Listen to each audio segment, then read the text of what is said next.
तो इस सावन के महीने से पहले कांवड़ यात्रा की शुरुआत होने वाली थी, उसकी तैयारियां चल रही थी। तभी हमारा जो सुप्रीम कोर्ट है, जिसको शायद लगता है कि हिंदू धर्म की कुछ ज़्यादा ही चिंता रहती है, और इसके ऊपर उसने अपने आप संज्ञान लिया। किसी आरटीआई या किसी पीआरआई की इसको जरूरत नहीं पड़ी थी, किसी ने कोई रिपोर्ट या तो इस पर उसने अपने आप संज्ञान लेते हुए यूपी सरकार को कहा कि आप इसके बारे में फैसला कीजिए। जहाँ तक है कांवड़ यात्रा को लोग, कोरोना का काल चल रहा था तो ये सब चीज़ें नहीं होनी चाहिए थी। खैर, अब जब सुप्रीम कोर्ट के आदेश आए थे तो इस पर योगी सरकार ने एक्शन लिया, और शायद आधा अधूरा सा जजमेंट आया था। तो शायद योगी जी ने सोचा होगा कि भाई ठीक है, शायद सुप्रीम कोर्ट कहना भूल गया होगा इस बारे में, तो उन्होंने कांवड़ यात्रा के साथ साथ मुहर्रम की जो जुलूस था उस पर भी रोक लगा दी। ठीक, शायद हो सकता है सुप्रीम कोर्ट भूल गया हो, भाई इतना सारा काम रहता है, तो योगी सरकार ने वो उसका आधा अधूरा काम खुद कर दिया। अब जब मुहर्रम के जुलूस पर रोक लगाई तो उधर से बवाल मचना शुरू हो गया कि भाई ये तो इस्लामोफोबिक काम हो रहा है। पर जब कांवड़ यात्रा पर रोक लगी तो इस पर सबको ने स्वागत किया था।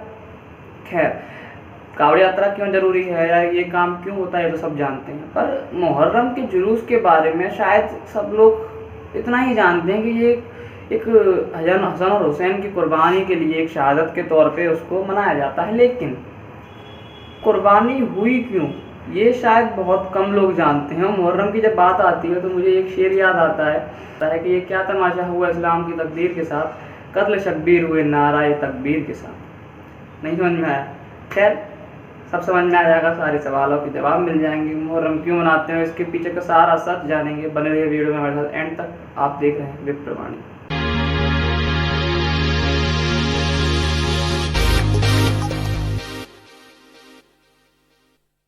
तो जो मुहर्रम के बारे में जानना है तो इस्लाम की जब शुरुआत हुई थी, पैगंबर मोहम्मद ने जब इस्लाम को शुरू किया था, उस टाइम पर हमको जाना पड़ेगा।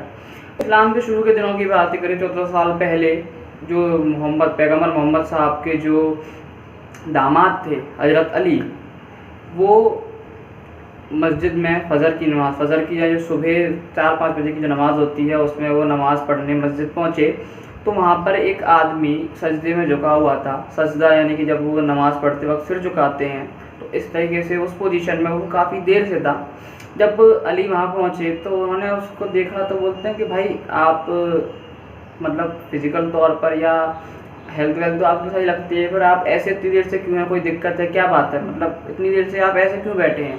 तो वो कहता है कि नहीं भाई, ऐसे झुके बोलता है वो कि भाई मैं एक काफ़ी बड़ा गुनाह करने जा रहा हूँ जिसके लिए मैं अल्लाह से माफ़ी मांग रहा हूँ। तो अली उस पर कुछ नहीं कहते और ठीक है, वो बैठ जाते हैं और अपने नमाज़ पढ़ना शुरू करते हैं। जैसे ही अली सजदे में झुकते हैं, उस इंसान ने अपनी छाती पर यहाँ एक तलवार छुपा रखी होती है, क्योंकि वो झुका हुआ होता तो दिखाई नहीं देती।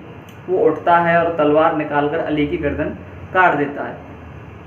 अब आप सोचेंगे कि शायद वो मुसलमान नहीं होगा इसलिए उसने उनको काट दिया, लेकिन नहीं, वो भी एक सच्चा मुसलमान था। उसने नमाज पढ़ने के बाद अली की गर्दन काटी, और कोई जय श्री राम का नारा या हर हर महादेव का नारा लगाते हुए नहीं, नाराए तकबीर लगाते हुए कुरान की आयतें पढ़ के उसने अली की गर्दन काटी।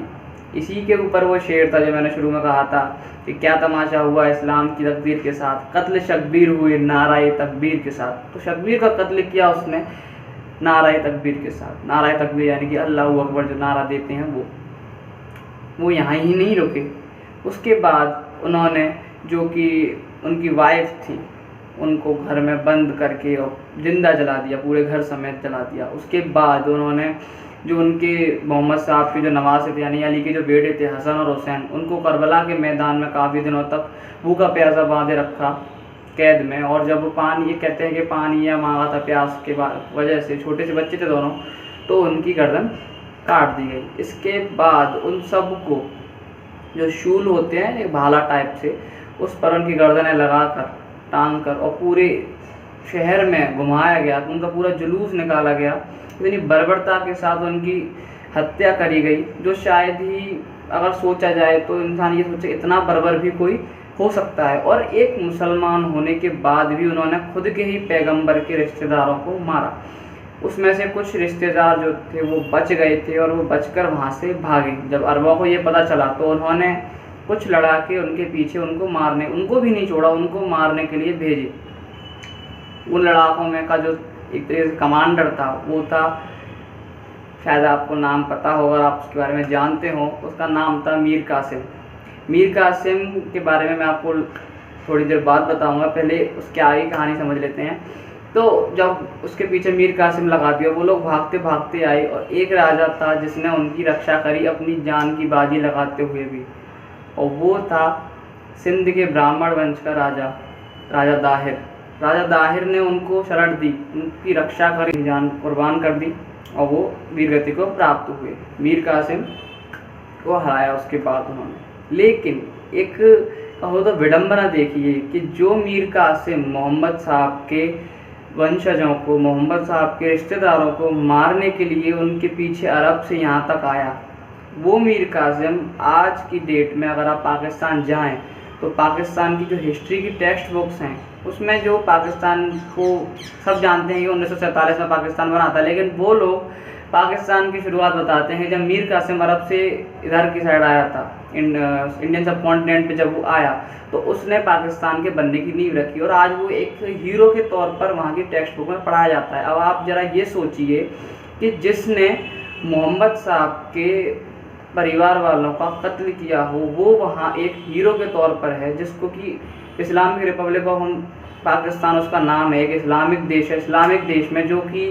कुरान की, मोहम्मद साहब की दुहाइयाँ देते हैं, वो एक उनके हत्यारे को हीरो मान कर बैठे हैं और राजा दाहिर का कोई जिक्र ही नहीं है, कोई इसको मानते जिसने कि अपनी जान पर खेलकर उनको बचाया। जो लोग मारे गए, यानी जो पक्ष उनके साथ था, अली और उनके परिवार वालों के साथ था, जो लोग मारे गए वो आज की डेट में शिया मुस्लिम कहलाए जाते हैं और जिन्होंने मारा वो सुन्नी मुस्लिम कहलाए जाते हैं। इसी तरीके से इस्लाम में जो 72 फ़िरके हैं, फ़िरका का मतलब होता है सेक्ट्स, जिसको हम इंग्लिश में कहते हैं, कोई एक जैसे जाति टाइप से, पर हिंदू धर्म की जाति जैसा नहीं, क्योंकि यहाँ पे जातियाँ तो हैं पर सब मिलजुल कर रहती हैं। वहाँ ऐसा नहीं, वहाँ शियाओं की मस्जिद अलग, सुन्नियों की मस्जिद अलग, शिया सुन्नियों से आधे घंटे बाद नमाज़ पढ़ेंगे, पूरे तरीके से एक बहिष्कार टाइप से आप समझ लीजिए, और सब आपस में लड़ते हैं। और एक और बात, पूरी दुनिया में कोई ऐसा देश नहीं है जहाँ पर इस्लाम की 72 फ़िरकें आपको मिल जाएं, सिर्फ एक को छोड़कर, वो है भारत। खैर, आतंकवाद की जब बात आती है तो लोग बड़े प्यार से कह देते हैं कि जो तालिबान की शुरुआत हुई थी आतंकवाद का सबसे पहला जो और एक मानते हैं, और उसकी शुरुआत तो कहते हैं कि भाई अमेरिका ने उनको सिखाया पढ़ाया और एक आतंकवाद की शुरुआत कर दी। पर जी आतंकवाद तो 1400 साल पहले ही शुरू हो गया था, अमेरिका ने उसको मॉडर्नाइज कर दिया, मॉडर्न हथियार दे दिए। पर एक बात सोचिए, जिन लोगों ने अपने पैगंबर के रिश्तेदारों को नहीं बख्शा वो आतंकवादी नहीं तो क्या थे। उसके बाद एक और विडंबना देखिए, जब आज की डेट में कोई मोहम्मद के बारे में, मोहम्मद की शान में गुस्ताखी कर देता है, कुछ लफ्ज़ कह देता है तो पूरे के पूरे शहर जला दिए जाते हैं, सिर्फ इस बात को लेके कि मोहम्मद साहब की शान में गुस्ताखी कर दी गई आपने। पर आप ये सोचिए कि जो लोग इस बात को कहते हैं कि हम मोहम्मद साहब की शान में गुस्ताखी नहीं सहन कर सकते, आप जरा अपने गुलिबान में झांक कर देखिए कि आपके हाथ भी उन्हीं के रिश्तेदारों के, उनके नवासों के खून से रंगे हुए हैं। इस बात को आप कैसे भूल जाते हैं। पर शायद यही बात है, यही कारण है कि वो लोग इसका सच नहीं बताते और बहुत कम लोग इस बारे में जानते हैं कि ऐसा भी कुछ हुआ था। आधा सच बताते हैं, आधा नहीं बताते हैं। अगर आप उस कुर्बानी के शौक के तौर पर जो ताजिया या जो भी मुहर्रम का जुलूस निकालते हैं, कहते हैं भाई हाय हुसैन हम ना हुए, इस बात पर एक कुमार विश्वास ने एक बार मंच पर खड़े होकर कह दिया था कि हाय हुसैन हम ना हुए, तुम होते तो क्या करते। कुछ हद तक बात सही थी तो उन पर टमाटर वगैरह मार दिए गए थे। पर एक बात जरा मुझे बताइए, आप जब कहते हैं कि हाय हुसैन हम ना हुए, हाय हुसैन हम ना हुए, जब आप थे तो आपने किया क्या था? कोई और तो कोई तीसरा नहीं आया था ना, मुसलमान ही कटे थे, मुसलमानों ने ही मारा था। तो जब आप होते तो शायद आप भी मारते, कोई और तो शायद आप नई बात नहीं करते, तो आपके होने या ना होने से कोई फ़र्क तो पड़ता नहीं। और फिर जब आप उनकी जो शहादत है, जो भी कुछ उनकी कुर्बानी को आप शोक व्यक्त करते हैं, तो ज़रा ये सोचिए ना, उनको मारने वाले थे कौन?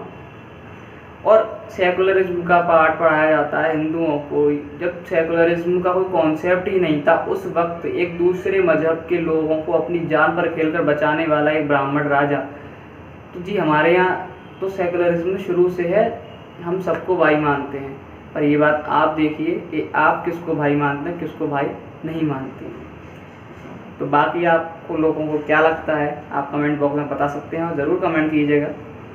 वीडियो अच्छी लगी हो तो लाइक करें, अपने फ्रेंड के साथ शेयर करें, कुछ नया जानने को मिला हो तो ज़रूर शेयर करें। और चैनल को अभी तक सब्सक्राइब नहीं किया है तो भाई किस बात की वेट कर रहे हो, जल्दी से जल्दी चैनल को सब्सक्राइब करो, सपोर्ट करो। मिलते हैं नेक्स्ट वीडियो में, तब तक के लिए राधे।